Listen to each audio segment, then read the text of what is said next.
Who do you think the most powerful kindred in this city is? Like, Prince Vitel? Old Carol? Dorfman? Nah, they're small fries compared to the things I've seen out there. Even the prince is just a slave to the Archons, who are slaves to the Justicars, who are slaves to... I don't even want to think about that. We might be pawns, and they might be kings. But it's the players who control the board. Give me 20 minutes, Lick, and I could show you who's really pulling the strings here.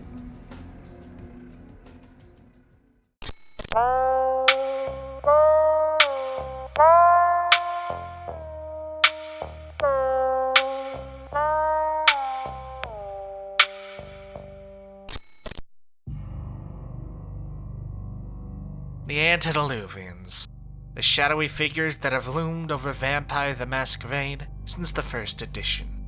The ticking time bombs threatening to bring about the end of the kindred race at any moment. These 13 enigmatic creatures are reputed to have founded the modern vampire clans. Looking at the history of the Antediluvians provides us some interesting insight into this world, and, more importantly, some delicious plot hooks.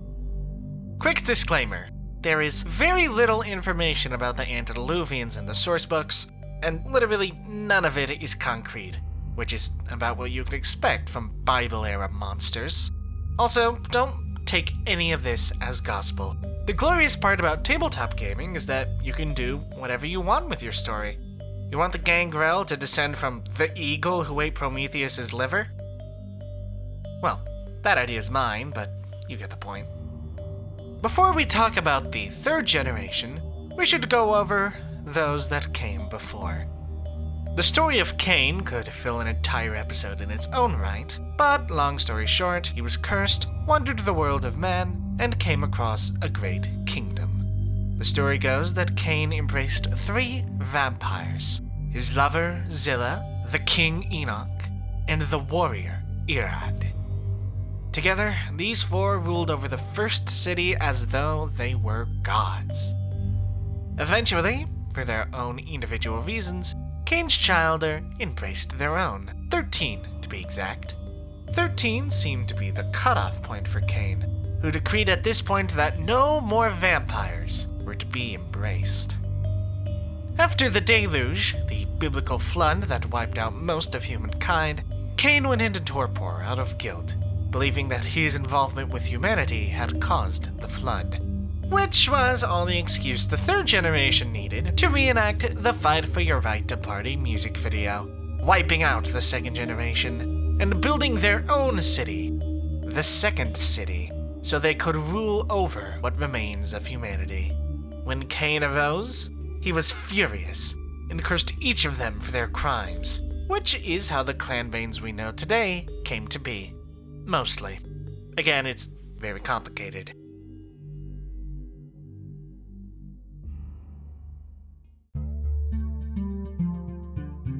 So, now that we've got the broad strokes, let's look at the Antediluvians individually, which might prove a little difficult for the reasons I mentioned earlier. For the sake of ease, let's blast through some of the more ambiguous Antediluvians, some of which don't even have names. Vontru and La Sombra don't really care about their Antediluvians, preferring to let their actions and merit speak in place of lineage. Although the La Sombra do claim that Cain himself was one of them, so who knows. The Ravnos are similar. Despite having an intricately crafted and well-documented clan history in the form of the epic poem Wound of the Night Sword, very little is known about Zapathasura himself, except for his rather extravagant demise, which I explain in this video. Other clans are obscure because of the sheer amount of theories surrounding them. Anoia, the Gangrel Antediluvian, is either some random woman, the daughter of Lilith, and or the mother of werewolves, while the Bruja progenitor is either a 4th generation scholar who diablerized her sire, a 4th generation scholar who diablerized the Vontru Antediluvian, or currently resting under Carthage with her demonic boyfriend. The Malkavian Antediluvian might seem like a similar situation, but I've actually managed to crack the code. You see, despite all the pomp and circumstance, Macleod, as he's come to be known, was simply your average vampire. When the war between the second and third generations happened, he fled, biding his time until he could finally rise to power. Macleod was a speaker and a scholar, granted divine insight by Cain. Unfortunately, his human psyche couldn't handle these glimpses into divinity, and he shattered. A shattering that would be felt by all his childhood. Macleod isn't even a vampire. He isn't even a person. He's a mimetic ideal, a consciousness. He is the tether that binds the clan Malkavian, pumping knowledge into his children like blood to all the organs. He is the web. He is the network! Where was I? Anyway, there are some Antediluvians with more solid backstories, and I'm certain those are the ones you're more interested in hearing about, so let's get to them. First, we have the Nosferatu Antediluvian, or Absimiliard.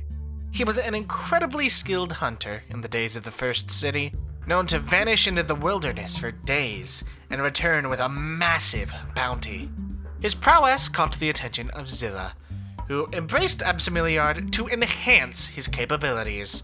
While he did gain great strength, as well as the gift of obfuscate, his undead nature made him fundamentally apart from the wild. All the joy had gone out of hunting, and there was nothing he could do about it. Furious for being robbed of this joy, he gathered a private army to slay Zilla, but in the ensuing battle, she managed to escape. For his crimes, he was cursed by Cain to forever wear his monstrous nature on his sleeve, and everywhere else on his body. Meta-knowledge hints that Absimiliard is currently hiding somewhere no one will ever find him, like Antarctica or the bottom of the ocean. The Tale of Hakeem, the Banu Hakeem Antediluvian, is similarly humble. A warrior and military leader in life, Hakeem spent most of his unlife pursuing more intellectual matters, giving birth to the Vizier caste of Banu Hakeem. The warrior and sorcerer castes reportedly came later, as the second city came under assault from the infernal Bali bloodline. Sometime around the fall of the second city, Hakeem and his counselors left to form Alamut, the Banu Hakeem's base of operations somewhere in the Middle East. On the far end from the humility spectrum, we have Set, the Ministry Antediluvian, who is believed by his childer to have been a god. Yes, really. His origin is closely tied to the real-world myth about the death of Osiris. Ra, the sun god, basically retired from being the king of gods and left the death god Osiris in charge.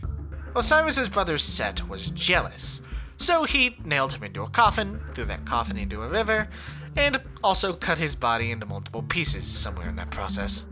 Eventually, Osiris was put back together, and Set was slain by his nephew Horus.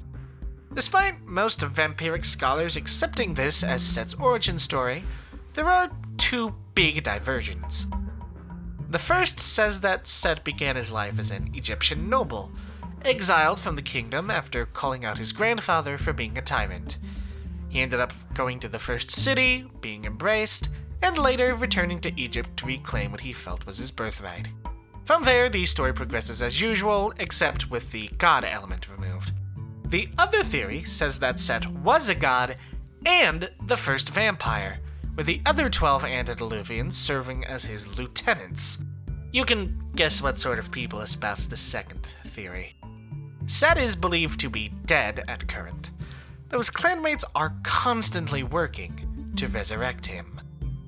Similarly extravagant is the origin of the Tzimisce Antediluvian, a mysterious entity known only as the Shaper.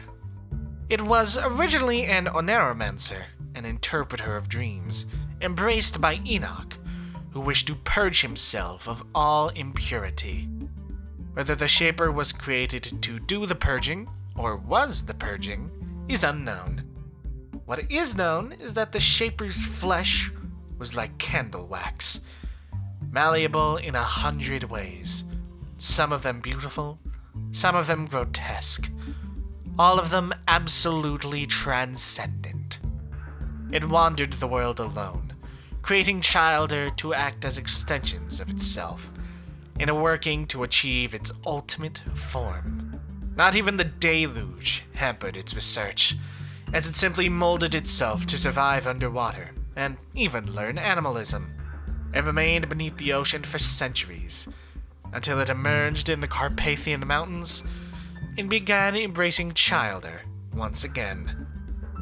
The Shaper was supposedly diablerized in the 15th century, but Transylvania Chronicles 2, Son of the Dragon, reveals that it actually managed to escape.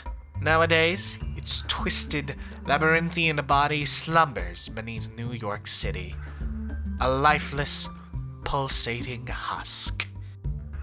Kinda makes Arakel, the Toreador Antediluvian, seem downright humble.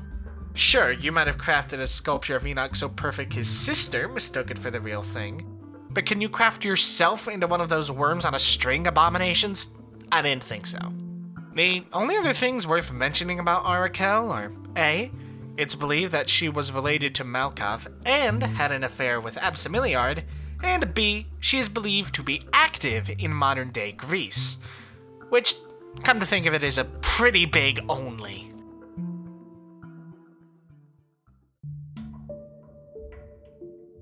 Perhaps surprisingly, there's a lot of info on these last two Antediluvians, mostly because they're not real Antediluvians.